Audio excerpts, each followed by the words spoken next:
Episode 53, The Ascension of Ludwig von Kuppe. Ludwig viewed it from a balcony built into the mountainside, on the other end of the snow-capped peak which served as his main research facility, opposite his palace which was on the mountain's other side.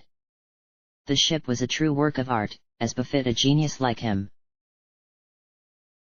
It flew upright like a giant curved sail propelled by glowing engines on the end, and the only reference to the Kuppe troops' typical nautical design for aircraft was the ship's middle, which was stylized like the front of a ship, with a long golden prow jutting out into the air. The ship was a warship, the most advanced ever built, but it was beautiful rather than militaristic, awe-inspiring rather than intimidating. The hull of the ship was painted with a beautiful mural, done in an old-fashioned pixelated style, showing Ludwig himself as a giant, dominating over both the lush Mushroom Kingdom and the Kuppe Kingdom's hellish dark land like a Kuppe god, stretching his wand over the mountains, plains, and the two great castles. Ludwig von Kuppe smiled. Before long, that would be a reality. His flagship, the Symphony of Destruction, had finally been completed. His fleet stood at the ready, over 1,000 airships strong. He had his war mechs, he had his tanks. And his father's army was fractured and weak. The great power of the Kuppe Empire, the militaristic nation that had united all the world's kingdoms under one ruler and had brought down the Mario brothers who had overcome even the most insurmountable foes, was coming to an end. Emperor Bowser had grown old and weak, and his son was a brat who would follow in his footsteps. The great throne of the Kuppe Empire deserved someone who would wield its power with purpose. A man of vision. Ludwig von Kuppe was that man.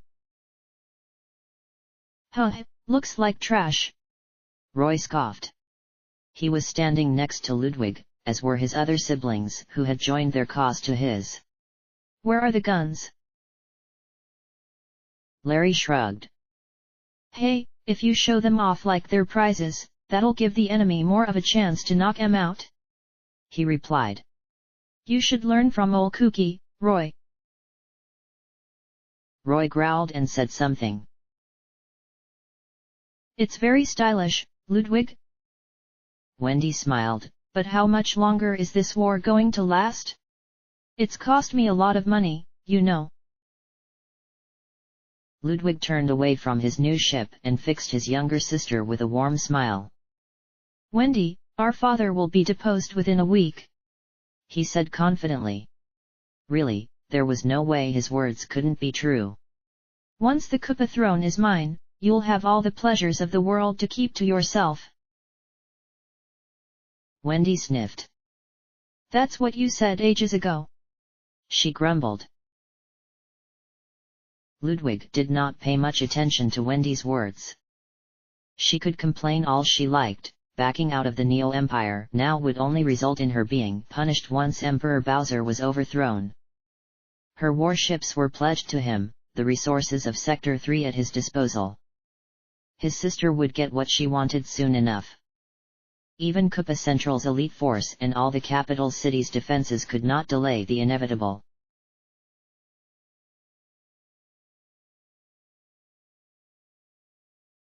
As Ludwig and his siblings made their way down a darkened corridor back towards the palace main, Ludwig sensed discontent.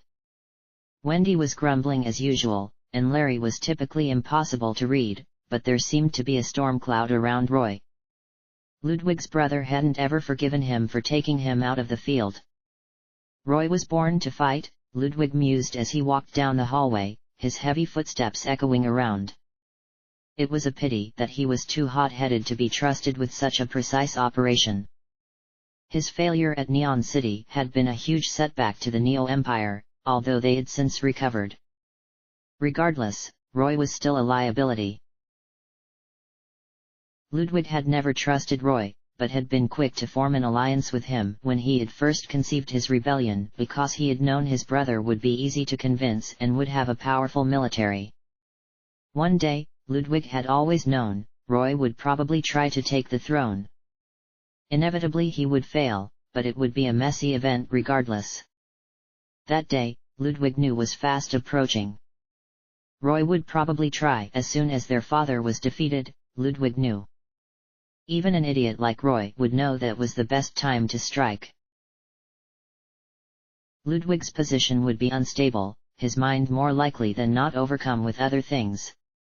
There was a chance, however slight, that Roy could succeed and take him out, stealing the throne that his elder brother had done all the work to claim.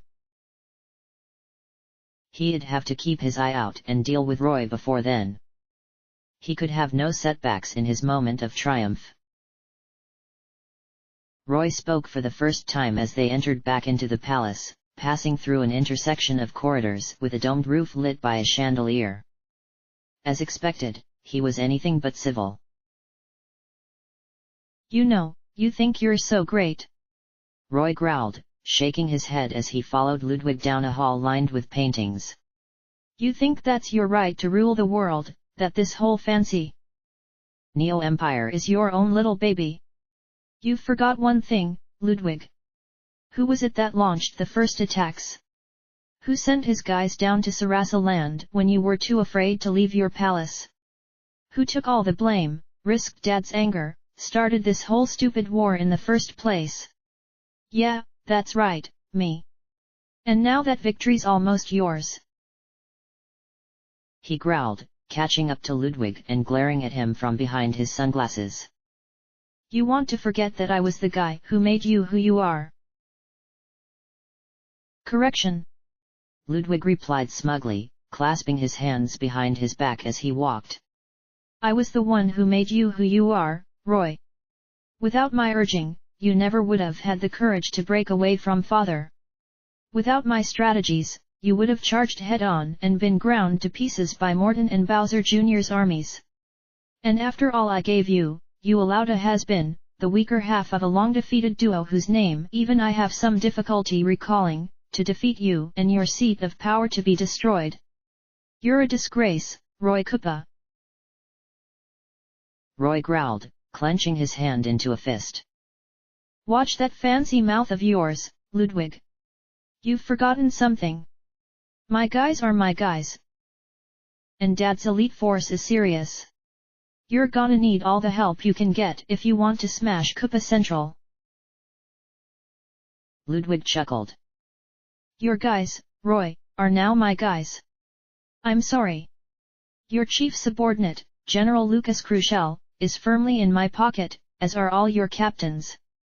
You're living in the past, my dear brother. There's no Sector 4 anymore. There is only the Grand Army of the Neo-Empire. An army that answers to me. You think you can take everything from me?" Roy spat. "You're wrong, Ludwig. Just you wait. Go beat up Dad, and Junior, and the rest of them. Go sit on that fancy chair, write up a few new laws, build a giant statue of your ugly mug. One day, you're going to find yourself bathing in lava and I'll be the guy on that fancy chair." He laughed. "And then you'll wonder what all your maps and strategies and your stupid symphonies did for you." "A pool of lava." Ludwig smiled contentedly. "Roy, how woefully uncreative." Roy ground his teeth and turned away. "I'm leaving," he grumbled. "Call me when we head to Koopa Central. I can't stand talking to your smug face anymore." "Much appreciated." Ludwig nodded, as Roy walked down an adjourning corridor lined with statues of Ludwig himself, portraying him as he had looked in his youth. He smiled cruelly. "Don't worry, I'll inform you when we march on father."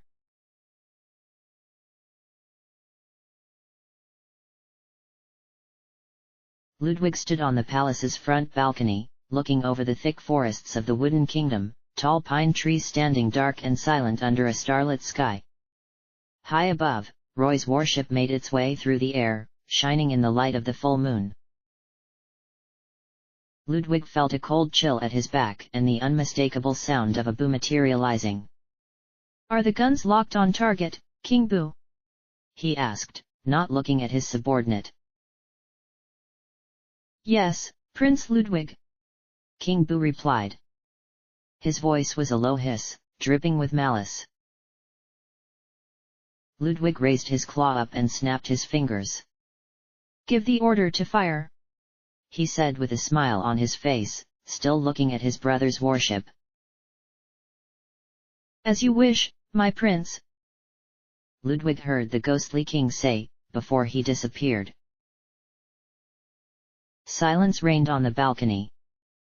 A light breeze brushed past Ludwig, ruffling his hair and shaking the trees far below him. From 6 different cannons hidden amongst the trees, 6 different energy blasts rocketed through the air, striking Roy's ship.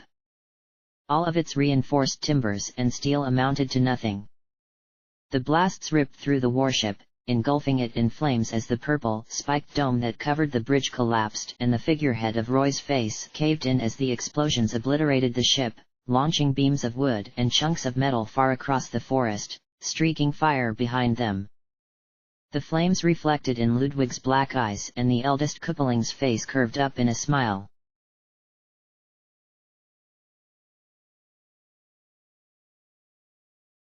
"Roy!" Wendy exclaimed as she watched the explosion from a Gothic-looking window, Larry slightly behind her. "Oh no! He was aboard that ship, wasn't he? Good old Kooky von Kuppa's not taking any chances." Larry chuckled, although privately he was disturbed. He had been closer to Ludwig than all of his other siblings, but the eccentric genius Kooky, who he had hatched schemes and pranks with, was quickly being replaced by the darker, more distant Emperor Ludwig, the man who had turned the world upside down and brought down the Kuppa who had defeated the Mario brothers. If Roy was dead... He shuddered. He had never liked Roy, but even a schemer like him would never like about offing a brother. Larry glanced out the window again. The last remains of Roy's chuck, big flaming hunks of wood, were falling to the forest, lighting up the night sky. Even someone like Roy would have trouble surviving that. What if I'm next? Wendy mused, looking away from the window and pacing around the dimly lit den. Ludwig doesn't like me too much. He thinks I'm a nuisance. He only wanted to join with me for my army, I know that. Then leave. Larry laughed. King Dad might be a brute, but hey, he's quite forgiving for a tyrant. Wendy nodded. Larry could see she was troubled. And sadder than she was letting on. Wendy did have a heart, beneath all that greed and narcissism. I'm going to my room, she said, her voice breaking a bit. Don't tell Ludwig about this conversation, okay? You got a Kuppa's word on that? Larry chuckled. His word meant nothing, of course, but he'd honor his promise this time. There was no use trying to build a feud between Ludwig and Wendy. Larry glanced out the window again, where a fire was burning in the forest, lighting the sky up with a flickering glow. He crossed his arms, watching the flames. He had his own plans. Ludwig was becoming dangerous to be around.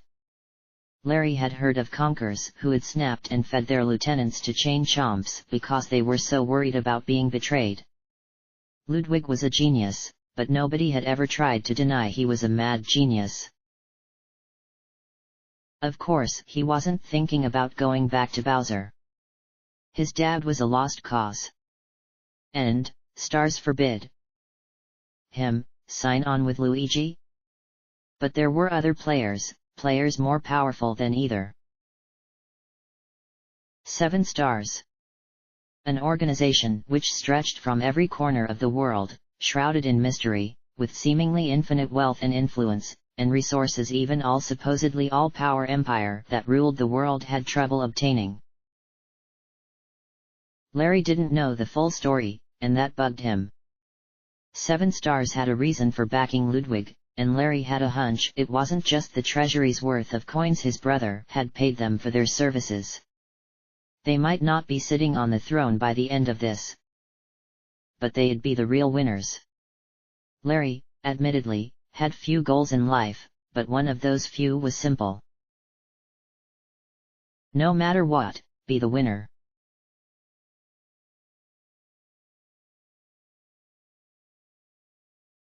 The sky was dawning over the Bean Kingdom as Yoshi and his men moved through the forest, their feet rustling through the grass. They had just passed the abandoned Woohoo University and were making their way towards the kingdom's center, where, in the crater that stood where Bean Castle Town and Royal Palace once had been, was the fortress that was the center of Koopa Empire activities in the Bean Kingdom. Once there had been hundreds of guards stationed there, and always at least 2 battleships. Now, Yoshi thought, there wasn't bound to be more than 10 old soldiers nearing retirement and 1 Koopa cruiser. The war had forced all of Bowser's army to centralize. The old Koopa Empire was ending, but Yoshi's war would go on. Once Ludwig von Koopa sat the throne, things would only get worse. The people needed a hero. Yoshi had around 40 men with him. All that remained of the once mighty Fire Flower organization. Thousands had deflected to Luigi's resistance, first as a small trickle, which turned into a massive flood once Princess Peach was known to have returned. What did that matter? Peach was kind-hearted, but soft. She had allowed the Koopas to invade again and again when she had ruled the Mushroom Kingdom. She had never tried to punish Bowser. The Mushroom Kingdom had had practically no army, and none of their allies like Sarasa Land and the Bean Kingdom had anything that could match Bowser's military powerhouse, but they had heroes. Each of Mario's allies was worth 100 Koopa troops, and Mario and Luigi themselves were worth 500 each. They would have won. And he would have been happy. But Yoshi didn't have a magic wish granter to turn back time. All he could do was fight. Should we worry about patrols, sir? Koopanger asked, as they moved through some bushes with soft rustling. Our scouts reported that this place was crawling with Bowser's boys a year ago. No, Yoshi shook his head. You saw the way things were back at Koopa Central. The Emperor's gathering his forces. He's preparing for a final siege. It was strange, to imagine Bowser living out the last days of his life. The Koopa Emperor was younger than he was. Bowser had been 6 when they had first met, Yoshi 16. Prince Bowser had been a terrible brat, causing no end of trouble with his mischief, enabled by infuriating Wizard Kamek. Bowser wasn't a kid anymore. He was a tyrant whose wicked ways had finally caught up to him, and even his own children were rebelling. If only he could have been the one to smash Bowser to the ground in the end. He had already been robbed of his final battle with Kamek, so it would have been nice to finish things with the brat. Yoshi continued to move. It was a long way to what remained of Bean Castle Town. He hoped to be there before nightfall. Hey, you! Stop right there! Yoshi braced himself. A Lakitu was floating down towards them, brandishing a spike ball, mist trailing behind his cloud. By all the stars! The Koopa garrison was large enough to afford scouts. He had underestimated the scope of Bowser's empire. Wait. This Lakitu looked familiar. He had green hair spiked in a mohawk, and he was wearing sunglasses. Lucky Lester, Yoshi said darkly. I take it you're working for Luigi now. Yeah, that's right, partner. Lucky Lester shouted, throwing his spiny egg from hand to hand. And last time I checked, you and him weren't on the same team. What were you doing here? Go away. Yoshi sighed. Yoshi heard a whoosh behind him and glanced around, seeing a purple-skinned girl wearing a pink hat appear out of the shadows, her fist engulfed in fire. She was looking right at him. Sorry, but we've got you surrounded. Vivian said quietly. Princess Peach doesn't want any trouble. Yoshi's eyes widened. The princess? Here? What was she doing in the Bean Bean Kingdom? Yoshi, we've got to fight! Kupaina exclaimed, looking around the bushes. Various toads, koopas, monty moles, piantas, and other species were emerging. Some of them he recognized as former Fire Flower members. Yoshi hated the koopas. He hated them with all his heart. A few years ago, Yoshi would have dropped 100 bombs on a small toad village if he had heard there was a higher-up Koopa officer there on routine inspection. But he didn't have the heart anymore. Luigi had broken his resolve. He was not going to raise a hand against people he was on the same side as. Yoshi sighed, closing his eyes. Just what was he even doing? What had he planned to do? Plant a couple bombs in the Koopa troop base, blow it up, free the Beanish? They might be free for a couple months, but once Ludwig took the throne he'd waste no time in recovering the territories his father had lost. Dozens of ships would come down on them and the Beanish would be not better than they had been before Yoshi had come. If not worse. When had he stopped thinking about the best way to save the lives of his people instead of thinking of the best way to take the lives of his enemies? Nuclear bombs, indeed. By his mother's egg, even Bowser wouldn't have used a weapon like that. Take me to Princess Peach, Yoshi breathed.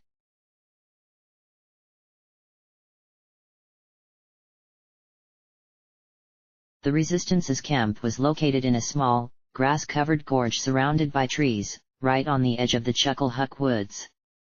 Yoshi saw various tents as he was escorted through the camp, barracks, kitchens, supplies tents, even a couple tents that business-savvy toads had made into item shops for the people's benefit.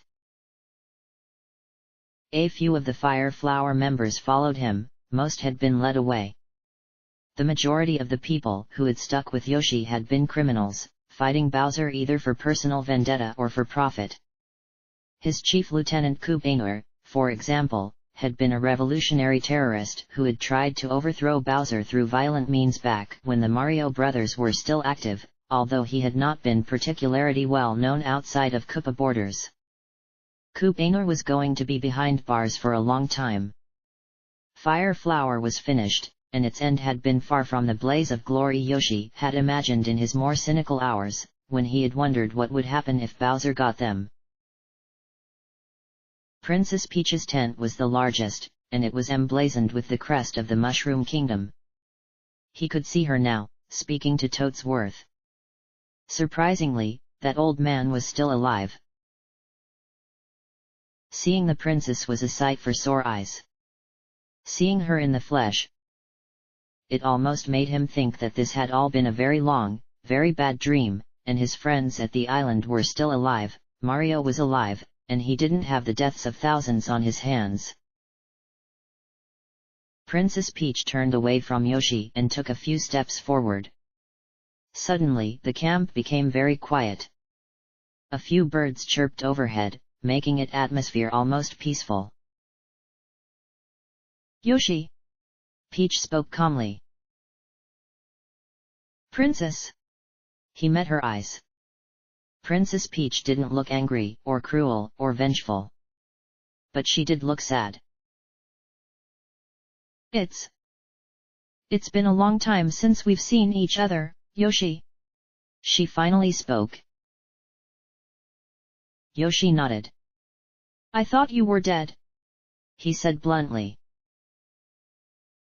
Peach smiled sadly. Most people did, she agreed. There was a brief silence, before she spoke again. Yoshi! Save it! Yoshi grit his teeth.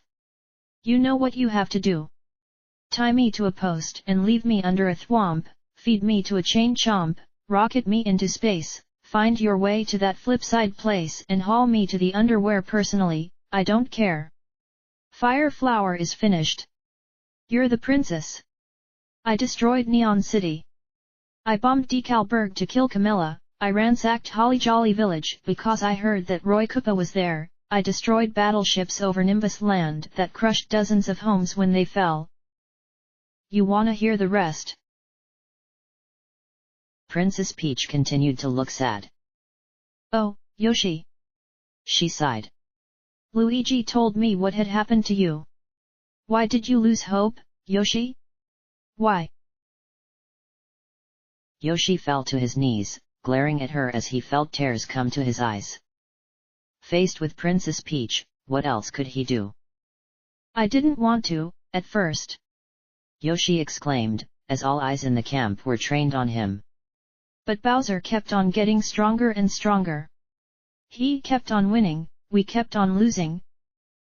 The Mario brothers, if they had taken out Bowser for good, this wouldn't have happened. I had to do things differently, Princess. And as soon as I started taking lives, I knew there was no going back. I'm not a hero. It was hard, speaking the thought he had known for years.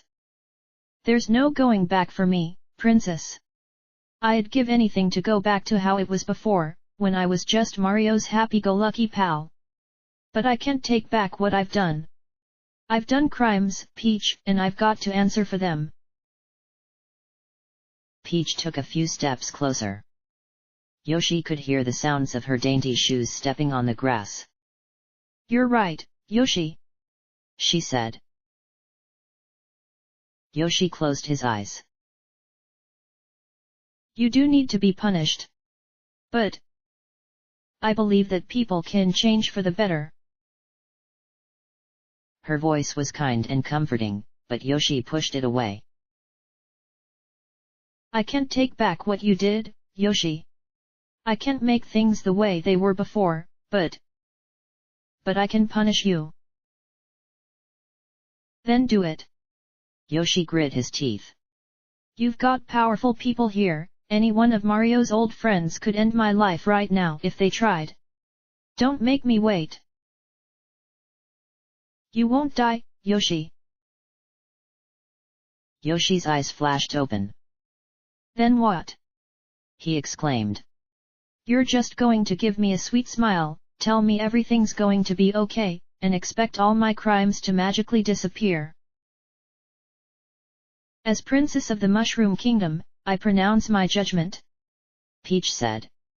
Her voice was colder than Yoshi was used to, but it was still kind and sympathetic, just like he had remembered.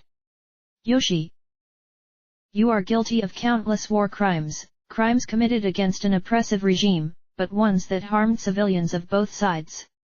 However, none of us have forgotten the many years of heroism that you did before the Battle of Toad Town. Taking all this into account, I order you, Yoshi, to aid us in the defeat of our enemies, until peace is returned to the Mushroom World at last. After that, I command you to spend as many years as you led Fire Flower atoning for the crimes you committed. You'll help rebuild Neon City, donate what remains of Fire Flower's funds to the families of those you hurt, and hunt down the criminals you allowed to run free. She smiled. I believe in second chances, Yoshi.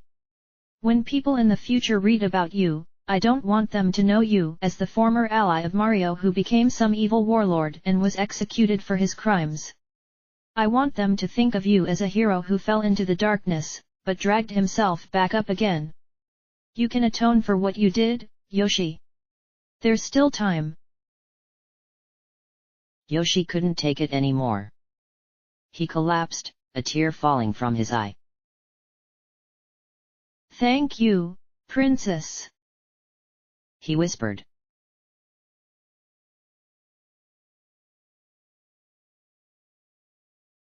A cold wind whipped at Kami's wrinkled skin as she urged her broom through the grey morning sky, hearing the low hum of the ship's engines behind her. The yellow-colored Seven Stars warship continued its pursuit, its wings closing in on Kami like pincers. 7 stars. Of course, they weren't going to let the information she had discovered become public, nor were they going to forgive her for the death of one of their leaders.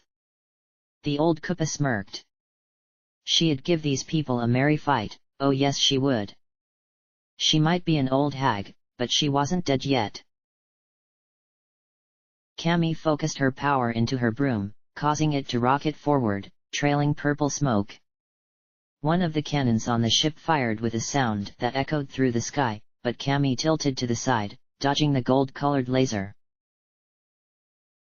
I need to get away from this mess, Cammy told herself. I've risked too much to create this dark star potion and to discover the truth about Queen Lavaria. I'm coming for you, your impatientness.